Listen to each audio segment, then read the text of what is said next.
We've heard the horror stories about people using AI, artificial intelligence, with disastrous results. So it might surprise you that you can use AI and things like ChatGPT successfully in your genealogy research. Let me show you how. It's important first that we understand the terms that we're talking about. AI, or artificial intelligence, is the overarching field. As IBM defines it, artificial intelligence is a field which combines computer science and robust data sets to enable problem solving. I've seen a lot of people say recently, well, I would never use AI in my genealogy. Chances are you probably already have.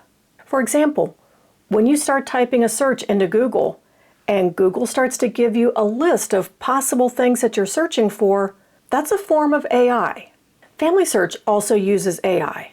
One example is when you're looking at a profile in the Family Search family tree, and it has that section that says Research Help. Family Search has analyzed the profiles in the family tree and have determined that couples who were living in this time period in this location typically didn't have children further apart than 3 years. So when it sees on this profile that there are children who are spaced further apart than 3 years, it's suggesting, hey, there might be another child in the middle. Ancestry also uses AI in a variety of ways. You might think immediately of Ancestry's hints, and you wouldn't be wrong with that. But they also use AI for things like the newspaper.com obituary index. Ancestry doesn't have a team of people going through individual newspapers and figuring out which articles are obituaries. Instead, Ancestry is looking at individual articles and looking at the language. And if an article has a lot of words like died, buried, cemetery, survived by, chances are good that that's an obituary. This analysis of language is more like the AI that has a lot of people riled up right now, and that's with tools like ChatGPT. So what is ChatGPT? Well, the chat refers to how you interact with it. You type something, it types something back. It's very much a text-based chat. GPT stands for Generative Pre-trained Transformer. And I know that sounds really technical, but it really describes what it is. Kind of keep that in the back of your mind because it's going to make sense here in just a minute.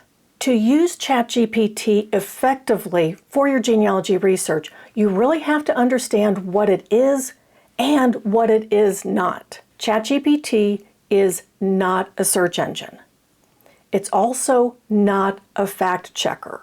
ChatGPT and other tools like it, like Bard or Bing Chat, are built on what's called a large language model. Basically, a large language model takes a huge data set. In the case of ChatGPT, they used literally billions of publicly available web pages. And then they analyze it to see how language works, what the patterns are of language within certain contexts. ChatGPT takes what's in the prompt and compares it against the training set. It then gives a reply in words that it thinks has the highest probability of fitting the pattern in that context. To be clear, this technology is not new. If you've ever gone onto a website and you start with an online chat and you ask something like, "Are you going to be open next Monday?" And immediately it gives you that answer of, "Hey, here are our store hours." That's an example of a large language model. It takes that prompt, analyzes it, and finds what most closely matches what would be an expected response for that. What's revolutionary about ChatGPT, Bard, and other similar tools is that for the first time, people who aren't programmers have access to this technology. You don't have to program anything in ChatGPT, you just work with it in natural language. By far, the biggest mistake that I see people making with ChatGPT is treating it like Google. When you create an account on ChatGPT and you log in, you're going to see a box where you can enter your prompt. And it looks a lot like a Google search bar. I suspect that that's where that lawyer got into trouble. I suspect that he entered a prompt something like, "Write a legal brief about this particular topic." And then he expected ChatGPT to go out and scour the web and find all of the current facts, bring them back, synthesize them into a coherent and accurate legal brief that he could then turn into the court. But that isn't how ChatGPT is designed to work. He asked for a legal brief. So that set the context for ChatGPT.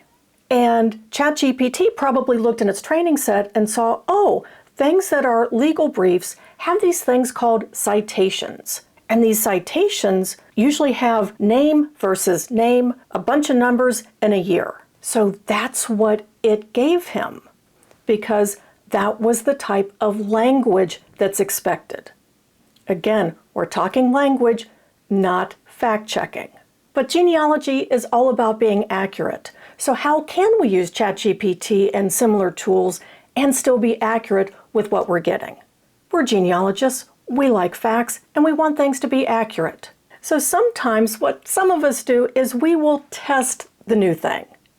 And we will give it either a name that we already know is in that data set, or in this case, we'll ask it a question that we think is easy. A question that it should know the answer to. But if I enter a question like, when did Ohio birth records start? ChatGPT is going to give me a response that, in terms of language, it makes sense. In terms of fact, not quite.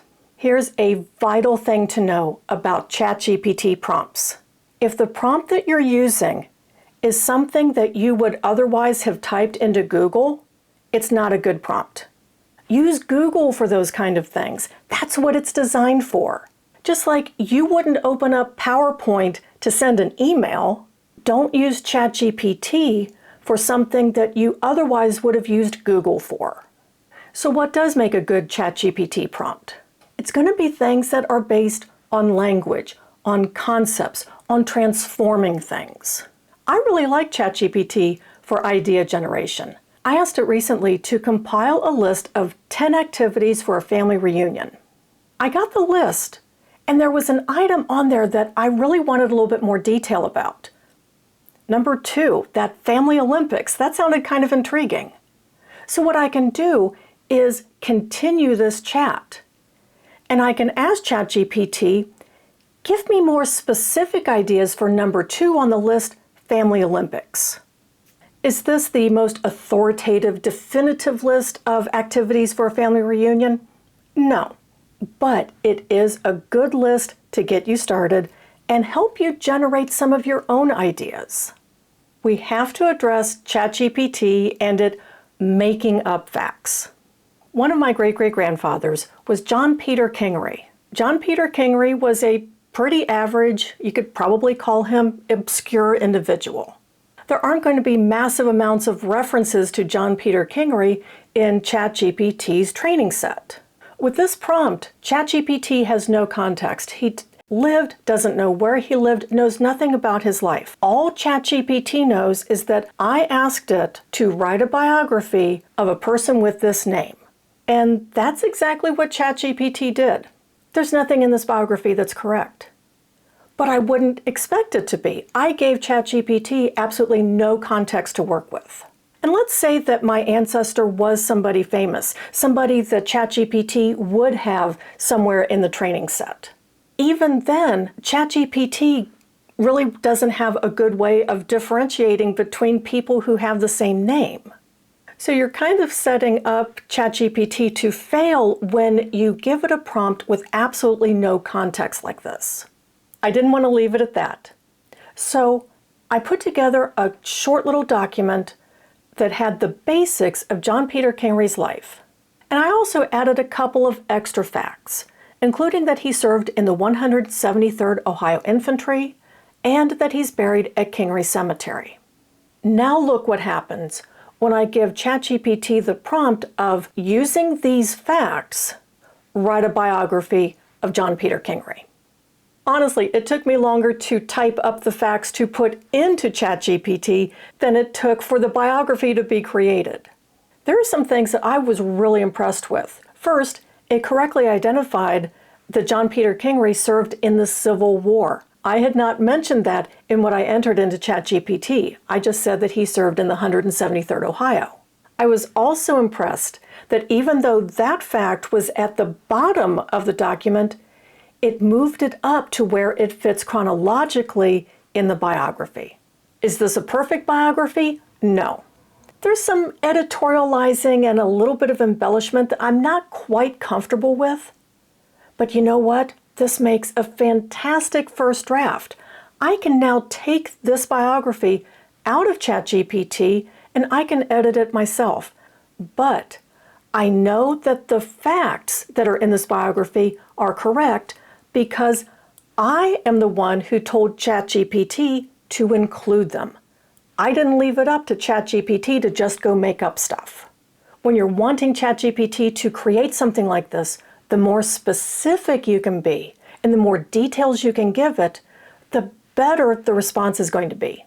And speaking of responses, which do you think your family would be more likely to read and enjoy? A chart on ancestry or something that looks and reads like a biography? Writing biographies is not the only way that ChatGPT can help us in our genealogy. Remember that T stands for transformer. I recently found a newspaper article about a mine explosion where unfortunately several men were killed or were injured. I found this article on a website called Chronicling America. And one of the things that you can do on that website is you can actually copy the OCR, the optical character recognition.